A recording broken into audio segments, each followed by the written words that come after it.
नमस्कार दोस्तों। आज के हमारे इस वीडियो में हम आपके लिए माघ मास की संकष्टी चतुर्थी की पौराणिक कथा लेकर आए हैं। एक समय की बात है, किसी गांव में एक देवरानी और एक जेठानी रहा करती थी। जेठानी अमीर थी तो देवरानी बहुत गरीब थी। उसका पति जंगल से लकड़ियां काट कर लाता और शहर में ले जाकर बेचा करता था और वो बहुत बीमार रहा करता था। देवरानी जेठानी के घर में काम किया करती और बदले में जेठानी उसे बचा हुआ खाना, पुराने कपड़े आदि दे दिया करती थी।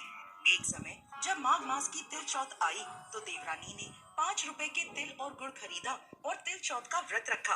पूजा पाठ करके व्रत की कथा सुनकर उसने तिलकुट्टा बनाया और उसे अपनी रसोई के छीके में रखकर जेठानी के घर काम करने चली गई। जेठानी के घर का सारा काम खत्म करके उसने जेठानी के बच्चों से कहा, खाना खा लो। तो बच्चों ने कहा, माँ के साथ खाएंगे। फिर उसने अपने जेठ से खाना खाने को कहा तो जेठ ने भी मना कर दिया। अब देवरानी अपनी जेठानी के पास गई और कहने लगी, दीदी अभी तो सब खाना खाने से मना कर रहे हैं, अगर आप कहो तो मैं अपने घर चली जाऊं। जेठानी बोली, ठीक है तुम घर चली जाओ, अभी तो किसी ने भी मेरे घर में खाना नहीं खाया, इसलिए मैं अभी तुम्हें कुछ भी नहीं दे सकती। कल सुबह जल्दी आकर बचा हुआ खाना ले जाना। ये बात सुनकर देवरानी को बहुत दुख हुआ और वो अपने घर की ओर चल पड़ी। उधर घर में उसका पति और बच्चे इंतजार कर रहे थे कि आज तो व्रत का दिन है, माँ आएगी तो पकवान लाएगी। घर आकर उसने सारी बात अपने पति और बच्चों को कही।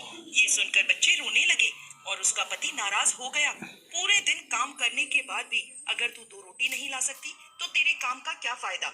ऐसा कहकर गुस्से में आकर उसने उसे कपड़े धोने के डंडे से खूब मारा। कपड़े धोने का डंडा टूट गया तो उसने उसे पट्टे से मारा। भूखी प्यासी वो बेचारी रात को पानी पीकर भूखे पेट ही सो गई। रात को उसके सपने में चौथ के विनायक महाराज आए और कहने लगे, धूना मारी पाटा मारी, जाग रही है या सो रही है।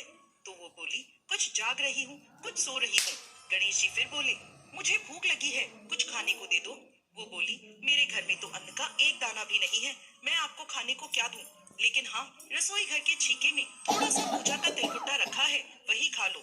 वो तिलकुट्टा खाकर गणेश जी महाराज उससे फिर बोले, धोबना मारी पाटा मारी, निपटाई लगी है, कहाँ निपटूं।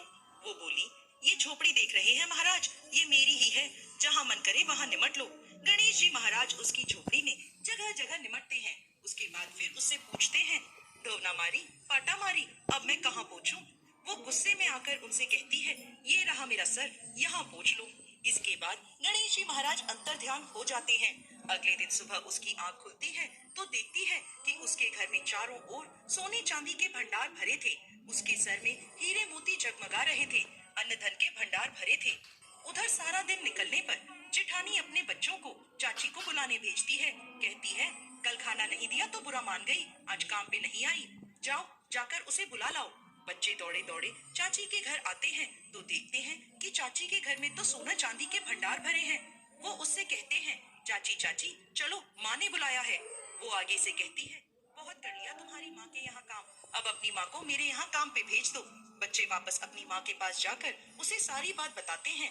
जेठानी दौड़ी दौड़ी सब बात पता करने के लिए देवरानी के घर आती है और इतना सोना चांदी देखकर वो भी चौंक जाती है और देवरानी से इन सब का कारण पूछती है। तो देवरानी उसे चौथ विनायक महाराज की कृपा की सारी बात बता देती है। अगले साल जब माघ मास की सकट चौथ आती है तो जेठानी अपने पति से कहती है, आप मुझे खूब मारो। उसका पति कहता है, अरे भाग्यवान, कैसी बात कर रही है, मैं भला तुझे क्यों मारने लगा। लेकिन वो हट कर लेती है और अपने पति से कहती है, मुझे इस डंडे से मारो।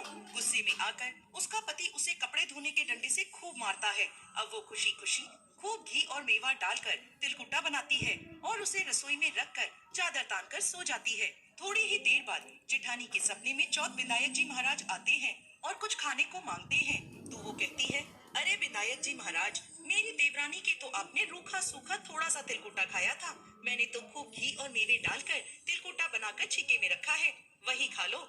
इसके बाद गणेश जी महाराज उससे पूछते हैं कि कहाँ निपटूं। तो वो कहती है, मेरी देवरानी की तो टूटी फूटी झोपड़ी थी, मेरा तो इतना सुंदर महल है, जहाँ जहाँ आपका मन करे वहाँ वहाँ निमट लो। इसके बाद गणेश जी उससे कहते हैं, कहाँ पहुँचूं। तो वो कहती है, गणेश जी महाराज, मेरी देवरानी का तो रूखा सूखा गंदा सा सर था, मैंने तो चमेली का तेल लगाया है, मेरे सर में पोंछ लो। इसके बाद गणेश जी अंतर ध्यान हो जाते हैं। वो सुबह जल्दी जल्दी अपना सोना चांदी बटोरने के लिए उठती है तो देखती है उसके घर में चारों ओर गंदगी फैली होती है। बहुत गंदी बदबू आ रही होती है।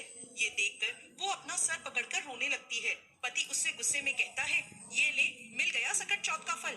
अब वो बेचारी उस गंदगी को समेटना शुरू करती है। वो जितना समेटती, गंदगी उतनी ही फैलती जाती। यह सब देखकर वो गणेश जी के आगे हाथ जोड़ के खड़ी हो जाती है और कहती है, महाराज, ये कैसी माया है आपकी? देवरानी पर टूटे और मुझसे रूठे। जेठानी की ये बात सुनकर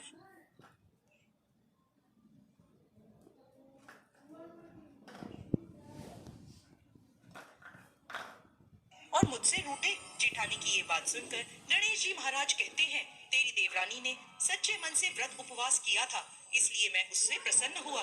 लेकिन तूने ईर्ष्या और लालच में आकर इस व्रत का पालन किया है। तब जेठानी कहती है, महाराज, मैं मेरा सबक सीख गई। हे गणेश जी महाराज, जैसी कृपा देवरानी पर करी, वैसे ही इस कथा को कहते, सुनते और हुंकारा भरते सब पर करना। अधूरी हो तो पूरी करना, पूरी हो तो मान करना। जय चौथ विनायक महाराज।